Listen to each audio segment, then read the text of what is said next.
오늘 오병이어의 기적에 관한 말씀 세 가지 요점으로 말씀드리겠습니다. 첫 번째는 예수님의 관심입니다. 우리 13절 말씀에 예수께서 들으시고 뭘 들으셨냐면 어제 말씀에 세례 요한이 이제 헤로데에게 죽임을 당하는 그 내용, 그 이야기를 예수께서 들으셨습니다. 그 이야기를 듣고 예수님의 행보는 어떠한 것입니까? 우리가 보통 소설이나 영화를 보면 그런 이야기를 들으면 복수하는 거죠. 그게 다음 수순이죠. 예수님은 관심이 오로지 한 군데 있습니다. 뭐냐면 14절에 예수께서 나오사 큰 무리를 보시고 불쌍히 여기시니 이렇게 말씀하죠. 예수님의 관심은 우리를 불쌍히 여기셔. 하나님의 백성들을 먹이고 그 백성들을 살리고 세우는 일에 예수님의 온통 관심이 지금 집중되어 있음을 우리는 이 말씀을 통해서 알 수가 있습니다. 자, 우리의 관심은 어떤 것이어야 하는가? 지금 상황이 좋지 않습니다. 여기 빈들입니다. 먹을 게 아무것도 없어요. 그리고 날이 저물어 가고 있습니다. 좋지 않은 상황이에요. 뭔가 가능성이 점점 희박해가는 그런 상황이지만 그런 상황 속에서도 또 한 가지 더 한다면 지금 계속해서 박해에 관한 예수님의 사역의 반대에 관한 이야기가 진행되고 있는 와중에 지금 이 오병이어의 기적 그리고 내일 말씀에 무리를 예수님께서 걸으시는 이야기, 이 믿음에 관한 이야기들이 여기 기록이 되어 있어요.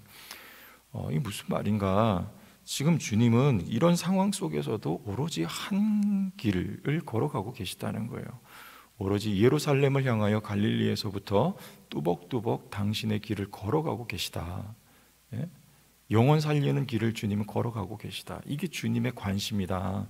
지금 그런 말씀, 그런 관점을 가지고 마태가 이 이야기를 여기 삽입을 한 것이죠. 우리의 관심도 주님의 관심과 같아야 합니다. 상황하고 사실은 이게 관계가 없는 거예요.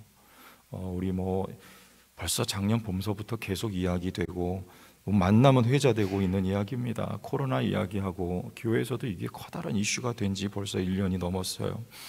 어떤 상황 속에서도 오히려 세상 사람들은요 지금 이미 이 상황을 위기이자 또한 기회라고 이야기를 합니다. 왜냐하면 이미도 이 온라인하고 가상공간 디지털 세상으로 진입을 하고 있는데 이 코로나라고 하는 녀석 때문에 이게 더 가속화됐다. 그래서 이게 빨리 우리가 준비해야 된다 해서 대기업들은요 이미 이런 상황 속에 최적화된 인물들로 인재들이 교체되고 있다고 해요. 여러분 쉬운 예를 들어서 예전에는 은행 가서 돈 송금하려면 종이에다 일일이 다 기록해서 보냈지 않습니까? 제가 어릴 때 기억은 그래요. 지금은 근데 거의 은행에 업무 볼 때 80%밖에 여러분 현장에 가지 않습니다. 다 어디서 합니까? 스마트폰 하나 있으면 다 해결되는 거예요. 이미 이런 세상으로 이미 접어들었어요. 여러분 배달 음식 시켜 먹을 때 짜장면 시킬 때 옛날에 전화 다 해서 짜장면 몇 개 하잖아요. 요즘엔 스마트폰에 앱으로 다 해결해 버려요. 이게 아주 쉬운 예지만 이 세상은요 이미 이렇게 놀랍게 변해가고 있다. 그래서 미래학자들은요 2030년이 되면 지금부터 10년이 지나면 완전히 다른 세상이 온다고 예견들을 하고 있는 거예요. 여러분 우리 교회는 어떻게 해야 되겠습니까? 지금 위기라고만 이야기하고 있는 것은 별로 옳지 않은 것 같아요. 이게 우리가 기회라고 생각하고 세상은 이렇게 빨리 변해가고 있는데 우리 교회는 복음이라고 하는 본질은 변해서는 안 되고 굳게 붙들어야 하는 것이지만 우리가 이 변해가는 세상에 유연하게 대처하면서 우리도 옷은 바꿔서 입어야 되는 거예요. 그리고 준비해야 되는 거고요. 어떤 상황 속에서도 방법이 없는 게 아니라 불쌍히 여기는 마음이 없는 것이죠. 불쌍히 여기는 마음이 있으면 죽고자 하면 방법은 다 나오게 되어 있다고. 여러분 믿으십니까? 우리 교회 마찬가지예요. 좀 준비해야 되는 것이고요. 우리도 빨리빨리 어떻게 이 상황 속에서도 이 복음을 전할 것인가, 어떻게 선교할 것인가. 학원들도 학교들도 앞으로는 다 온라인으로 대체가 된다는 게 학자들의 말이에요. 왜냐하면 이게 콘텐츠 문제지 방법의 문제가 아니라는 거예요. 내용이 좋으면 온라인을 통해서도 얼마든지 우리가 공부하게 되고 더 효율적이 된다. 여러분 우리 교회에서 강의나 가르치면 어떻겠습니까? 우리 다음 세대 교육하는 문제 여기 다 적용되는 거예요. 상황이 어떠하냐가 문제가 아니라 우리의 관심입니다. 그리고 우리의 중심이에요. 영혼을 불쌍히 여기는 마음이 있는가? 그리고 우리의 관심이 무엇인가? 여러분, 상황이 좋지 않아도 좋지 않은 상황에 집중하는 것이 아니라 영혼에 집중하는 교회가 되고 우리의 삶의 방향이 되어야 되는 거예요. 이게 주님의 마음이었습니다. 상황이 너무 안 좋은 거예요. 계속 목이 조여옵니다. 유대인들이 지금 계속해서 예수님 죽이려고 그러고 있어요. 그러나 그러든지 말든지 예수님은 지금 사람 살리는 이 일에 온통 관심이 다 가 있다는 거죠. 우리의 관심은 어디 있어야 되겠습니까? 지금 여러분, 이런 상황 속에서 우리의 관심이 어디 있어야 되겠습니까? 여러분, 성도들 서로를 바라볼 때 여러분 불쌍한 마음이 듭니까? 그들을 먹이고자 하는 마음으로 우리 주님의 마음이 우리에게 있냔 말입니다. 그 목사님이나 가져야 될 마음이죠? 아닙니다. 이따 나오겠지만 우리 서로가 가져야 될 마음이에요. 불쌍히 여기는 마음이에요. 주님은 어떤 상황 속에서도 영혼에 대한 관심을 가지고 일하셨습니다. 우리 마찬가지예요. 사역에 관심이 있어야 돼요.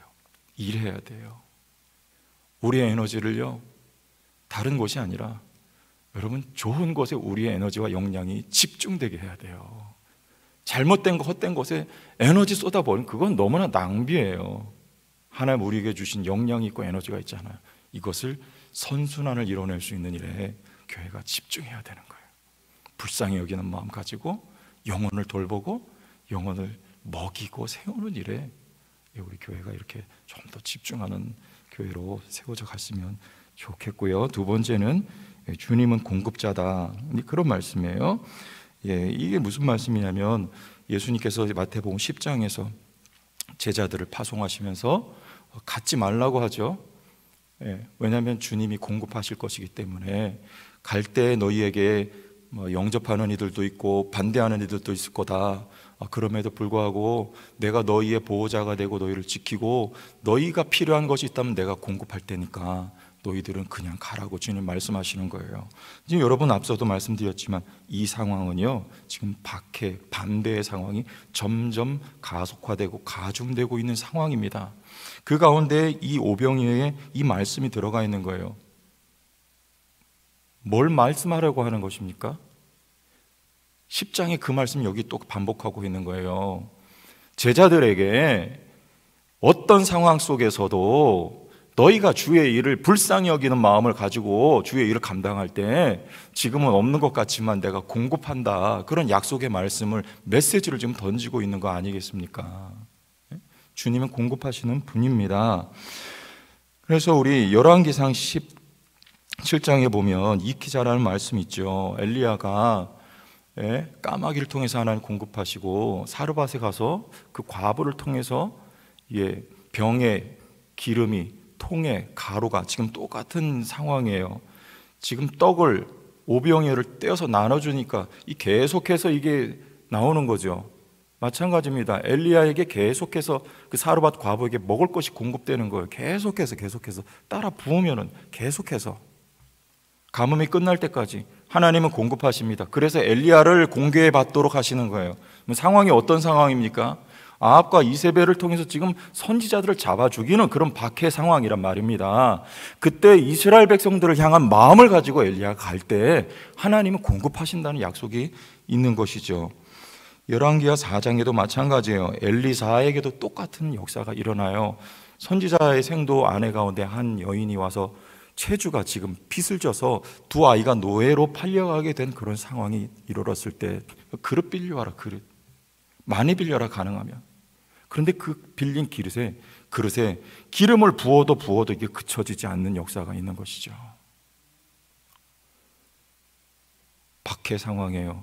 그때 아합의 궁에 있었던 오바댜라고 하는 사람을 통해서 선지자 100명을 50명씩 나눠서 굴에 숨기고 오바댜를 통해서 떡과 물을 공급하여 주십니다. 하나님이 선지자들에게 하나님의 사역을 감당하고자 할 때, 여러분 우리 교회, 이런 교회가 이런 기적을 경험하는 교회가 되길 축원합니다.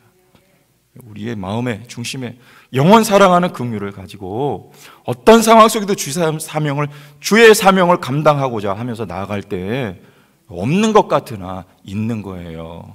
없는 것 같으나 있어요. 우리의 삶이 일생이 그래요. 없는 것 같으나 있습니다. 하나님이 공급하세요. 주님이 공급자가 되어주세요. 주님은 마르지 않는 샘이요 다함이 없는 주님은 샘입니다.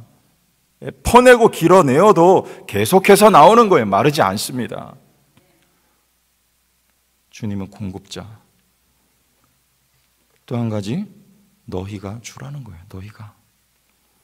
우리 16절 말씀에 예수께서 이르시되 갈 것 없다. 너희가 먹을 것을 주어라. 근데 제자들이 그래요. 이 많은 사람들을 우리가 뭘 주게 어떻게 줍니까? 우리에게 있는 것은 떡 5개, 물고기 2마리밖에 없습니다. 어떻게 줍니까? 그런데 너희가 주라는 거예요. 왜요? 내게로 가져오라. 누가 공급하시기 때문입니까? 주님이 책임지고 공급하실 것이기 때문에. 그러나 너희는 나의 일의 통로로 사용되어라는 거예요. 너희가 주라는 거예요. 너희가. 우리 아까 열왕기하 4장 말씀에 보면 또다시 2가지의 엘리사의 이적이 나옵니다. 길갈에 이르렀을 때, 그곳에 기근이 있을 때, 한 가지는 뭐냐면 한 사람이 이제 보리떡 10개 그리고 자루에 채소를 가지고 와요. 기근이니까 먹을 게 없으니까. 그런데 엘리사가 말해요. 종에게 너가 주라 그래. 너가 주라. 그러니까 종이 하는 말이 여기 지금 모인 무리가 100명이나 되는데 이거 가지고 제가 어떻게 주겠습니까? 똑같은 상황이에요. 근데 엘리사가 말해 너가 주라.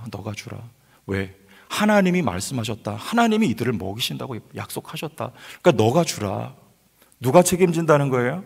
하나님이 말씀하시고 지금 여기 모여있는 이 선지생도들 100명을 그 작은 것 가지고 하나님이 먹이시겠다는 거예요. 그런데 누가 주는 거예요? 너가 주라는 거예요. 너가. 여러분, 교회 사역에 너무나 많은 일들이 목회자 한 사람에게, 특히 담임 목사 한 사람에게 집중되어 있어요. 그러나 여러분, 그런 구조가 되면 좀 바람직하지는 않습니다. 나중에 이 잘못하면 탈진하는 거예요. 그래서 여러분들이 필요한 겁니다. 누가 주는 거예요? 너희가 주는 거예요. 너희가. 내게 있는 게 뭔데요? 내가 어떻게 해요? 내가 나이가 얼마가 되는데요? 내가 가진 지식이 뭔데요? 그런데 이 제자들하고 똑같은 거, 주님 나에게 있는 거 여기 보리떡 5개 물고기밖에 없어요. 이거 가지고 이들을 어떻게 먹습니까? 그러나 계속해서 주님 말씀하시는 거예요. 엘리사가 말하는 거예요. 너희가 주라는 거예요. 너희가 가지고 있는 게 뭐냐가 중요한 게, 너희 실력이 얼마나 실력이 있느냐가 중요한 게 아니라는 겁니다. 그 내용이 아니라 너희가 주면 돼요. 왜냐하면 내가 책임질 거기 때문에 그래요. 무엇이든지 여러분이 가지고 있는 거 나눠주는 겁니다. 지금 우리 교회 여러분들이 주라는 거예요. 여러분들이 관심을 주고요, 기도해 주고요, 한마디 덕담 격려해 주고요, 할 수 있으면 하나님 내게 받은 말씀을 나눠주고요. 여러분들이 하는 거예요. 근데 누가 책임지냐면 그 보리떡 5개 물고기 2마리 같은 아무것도 쓸모없는 것 같은 그것이지만 주님이 그걸 쓰신다면 그것을 통해 역사가 일어나는 것입니다. 주님 손에 그게 붙들리고 주님이 축사하시면 그곳에 모인 모든 무리들을 주님이 다 먹이신다는 거예요. 중요한 거는요, 우리의 중심에 뭐가 있느냐는 거예요. 영원 사랑하는 마음, 불쌍히 여기는 마음이 있느냐, 우리의 관심이 어디에 지금 쏠려 있느냐, 주님의 일을 하고자 하는 것이냐, 주님과 함께 우리의 발걸음을 함께 하기 원한다는 것이냐. 여러분, 상황이 좋지 않죠? 빈들과 같죠? 날이 저물어가고 있는 것 같죠? 그러나 주님이 함께 계십니다. 주님이 책임지시는 거예요. 네? 여러분, 마음 중심을 주님과 함께 할 수 있기를 바랍니다. 없는 거 말하지 마세요.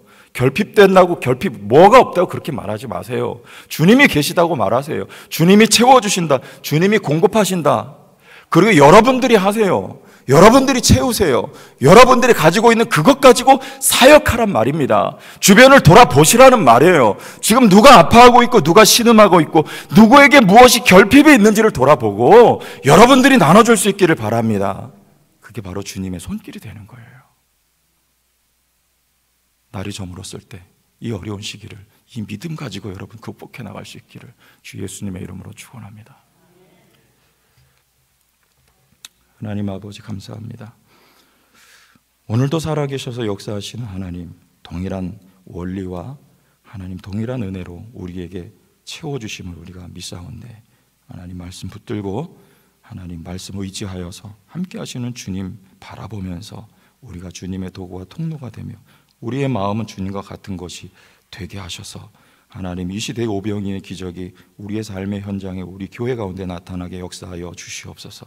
예수님 이름으로 기도합니다.